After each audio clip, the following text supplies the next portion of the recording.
আসসালামু আলাইকুম। বেশ কিছু ভাইরা খালি ফোন করতেছেন যে ভাই গাড়ি দেখান, গাড়ি দেখান, গাড়ি দেখান।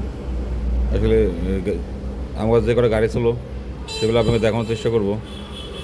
এগুলো আমাদের দোকানে গাড়ি এবং গ্যারেজে আরও গাড়ি আছে, সেগুলো দেখানোর চেষ্টা করব। এই জায়গায় মিশুক গাড়ি আছে আর বড় গাড়ি আছে। গাড়ির কাছে আসবেন, দেখবেন, যদি পছন্দ হয় দামাদামি নেবেন। আমাদের ঠিকানা হচ্ছিল রাজবাড়ী জেলা মুরগি ফার্ম বাস স্ট্যান্ড, অথবা রাজবাড়ী জেলার যে পুলিশ লাইন সংলগ্ন আমার দোকান। আমাদের দোকান আমাদের ফাতেমা অটো অ্যান্ড মোটরস। গাড়ির কাছে আসবেন, দেখবেন, যদি পছন্দ হয় দামাদামি নেবেন। এবং আমাদের গ্যারেজে আরও গাড়ি আছে, সেগুলো দেখানোর চেষ্টা করব। এবং আমাদের কাছে ইজি বাইক মিশুক দুটোই আছে, নতুন পুরাতন ভাঙাচোরাও আছে।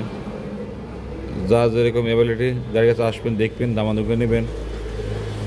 গাড়িগুলো যদি সিঙ্গেল করে ভিডিও করি, এই গাড়িগুলো দেখার অনেক সময় লাগবে। তাই ছোট্ট করে একটা ভিডিও দিলাম আপনাদের জন্য, যে আমার কাছে বর্তমানে কী গাড়ি আছে সেই গাড়িগুলো আপনাকে দেখানোর চেষ্টা করলাম। গাড়ি যদি পছন্দ হয় গাড়ির কাছে আসবেন, দেখবেন, দামাদামি করে নেবেন। এবং আমাদের গ্যারেজে আরও গাড়ি আছে, সেই গাড়িগুলো আমরা দেখানোর চেষ্টা করতেছি। আমাদের ঠিকানা বলে দিচ্ছি, আমাদের ঠিকানা রাজবাড়ী জেলা মুরগি ফার্ম বাস স্ট্যান্ড, অথবা রাজবাড়ী জেলা পুলিশ লাইন সংলগ্ন আমার দোকানের নাম হচ্ছে ফাতেমা অটো অ্যান্ড মোটরস।